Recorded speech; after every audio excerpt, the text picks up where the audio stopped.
নমস্কার, অমৃত সুরলহরীতে সবাইকে স্বাগত জানাই। আমি সুপ্রিয়া। আজ আপনাদেরকে শোনাবো যে আমরা যারা শারীরিক কারণে বা অর্থনৈতিক কারণে বা যে কোনো কারণেই হোক কুম্ভ মেলায় গিয়ে স্নান করতে না পারি, তারা কিভাবে সেই কুম্ভ স্নানের সমান পুণ্য ফল লাভ করতে পারবো, সে প্রসঙ্গে কিছু কথা আমরা শুনবো। আর শুনবো কুম্ভ মেলা কী, এই কুম্ভ মেলা কোথা থেকে এলো, এই সমস্ত বিষয়। হিন্দু ধর্মাবলম্বীদের মধ্যে একটি গুরুত্বপূর্ণ তীর্থযাত্রা হলো এই কুম্ভ মেলা, যা প্রতি 3, 6, 12 এবং 144 বছরে একবার পালিত হয়। এটি পৃথিবীর সবচেয়ে বড় ধর্মীয় সমাবেশ হিসেবে পরিচিত। মেলাটি 4টি তীর্থস্থানে অনুষ্ঠিত হয়। প্রয়াগরাজ, যেখানে গঙ্গা, যমুনা এবং সরস্বতী নদীর মিলন ক্ষেত্র অর্থাৎ ত্রিবেণী সঙ্গম। হরিদ্বারে হলো গঙ্গা নদী, নাসিকে গোদাবরী নদী এবং উজ্জয়িনীতে শিপ্রা নদী। এই কুম্ভ মেলা নদীতে পবিত্র স্নানের মাধ্যমেই পালিত হয়। এবছর 14ই জানুয়ারি থেকে 26শে ফেব্রুয়ারি অবধি এই কুম্ভ মেলা পালিত হচ্ছে। বিভিন্ন দেশ থেকে বিভিন্ন মানুষ আসছেন এই কুম্ভ মেলায় এবং কুম্ভ স্নান করতে।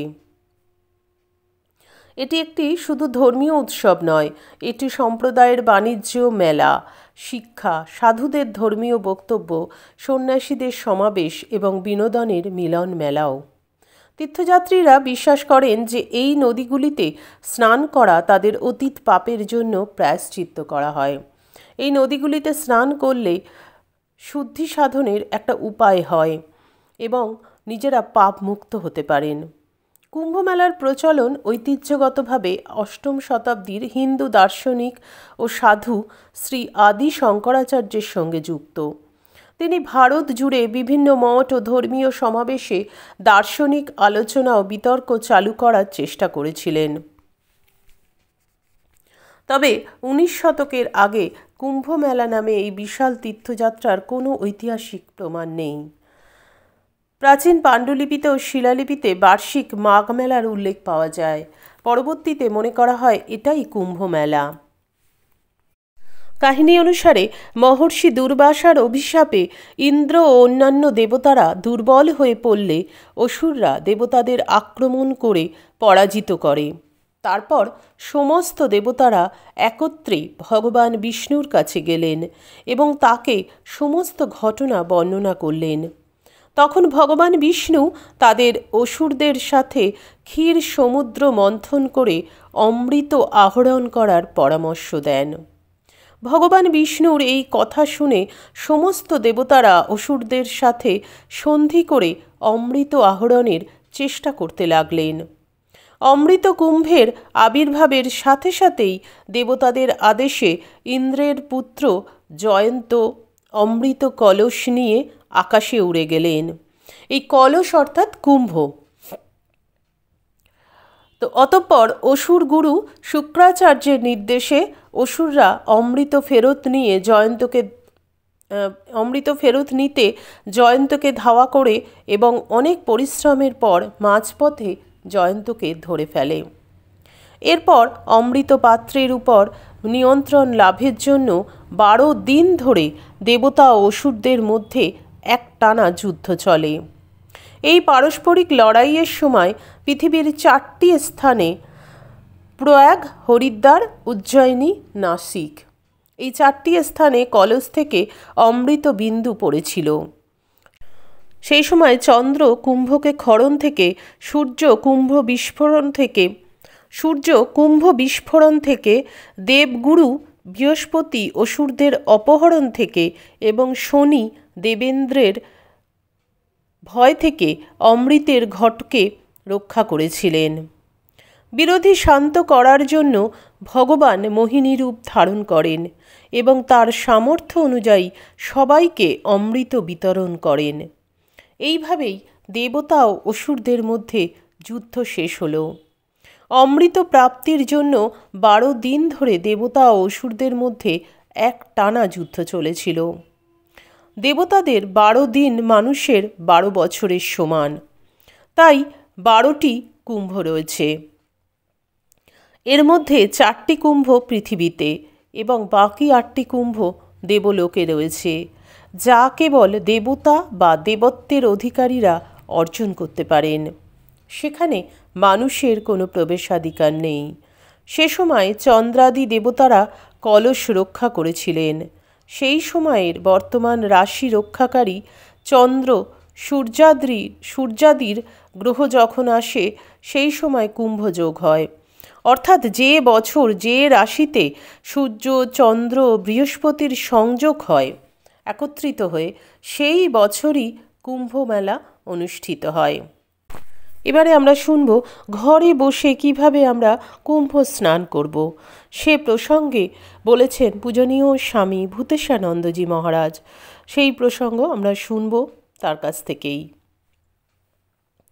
আমরা সকলেই জানি 144 বছর পর প্রয়াগে এবছর কুম্ভমেলা অনুষ্ঠিত হচ্ছে।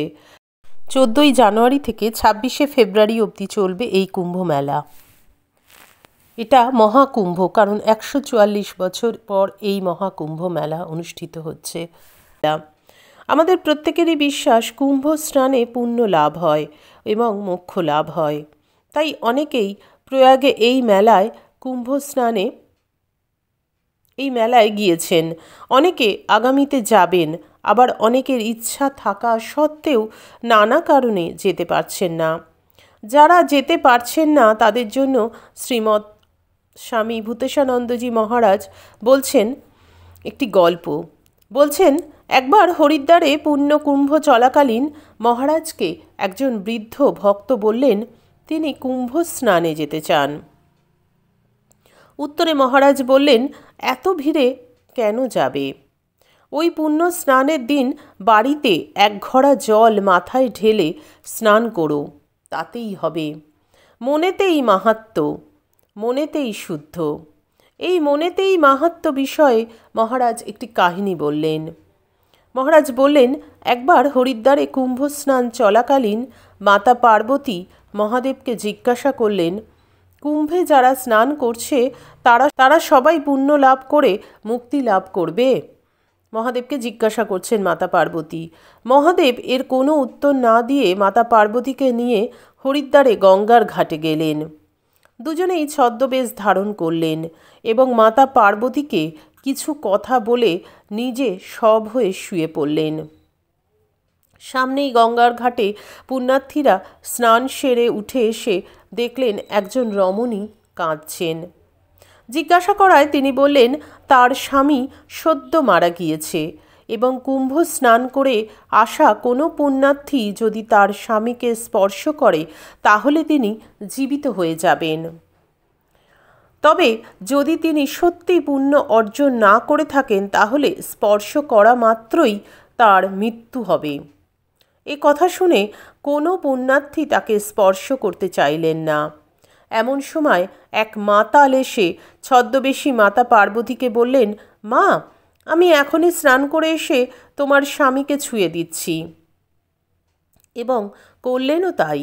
এরপর মহাদেব মাতা পার্বতীকে বললেন, এই ব্যক্তিটিরই মোক্ষ লাভ হবে, কারণ তার মনের পরিপূর্ণ বিশ্বাস। অর্থাৎ আমরা মনের এই পরিপূর্ণ বিশ্বাস ও শ্রদ্ধা সহকারে ওই বিশেষ দিনগুলিতে বাড়িতে বিশেষ ওই পুণ্য স্নানের ফল লাভ করতে পারি। স্নানের জলে গঙ্গার জল মিশিয়ে স্নান করলে বা সম্ভব হলে কাছাকাছি কোনো নদী বা গঙ্গা থাকলে সেইখানে স্নান করে।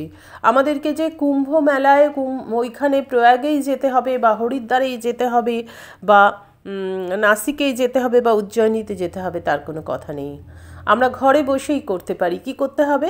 বাড়িতে গঙ্গা যে আমরা জলে স্নান করব সেই জলের মধ্যে একটু গঙ্গার জল মিশিয়ে, অথবা যাদের বাড়ির কাছে যে নদী আছে বা গঙ্গা আছে সেখানে গিয়ে স্নান করে। এই একই গঙ্গা নদী তো প্রবাহিত হচ্ছে সেই গঙ্গোত্রী থেকে গঙ্গা সাগর অবধি। সেই গঙ্গাতেই সকলে স্নান করছে এবং তারই শাখা কেন্দ্র সব জায়গায়। তাই মহারাজ অসাধারণ উপায় বললেন যে ঘরে বসেই পুণ্য স্নানের পুণ্য লাভ করা যায়। এই কুম্ভ স্নানের পুণ্য লাভ করা সম্ভব। আশা করি আপনাদের ভালো লাগলো আজকের আলোচনা। ভালো লাগলে প্রতিদিনের মতন লাইক কমেন্ট শেয়ার করবেন। যারা আমাদের চ্যানেলটি সাবস্ক্রাইব করেছেন তাদেরকে অসংখ্য ধন্যবাদ।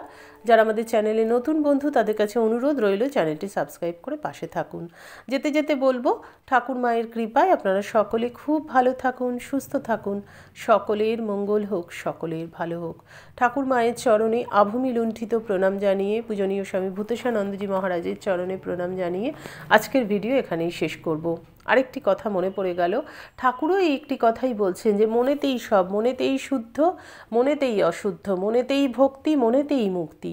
আমি মন থেকে যেভাবে নেব, মা বলছেন সবসময় মনের কথা শোনো, মনই তোমার গুরু, মনের থেকে বড় গুরু আর কেউ নেই।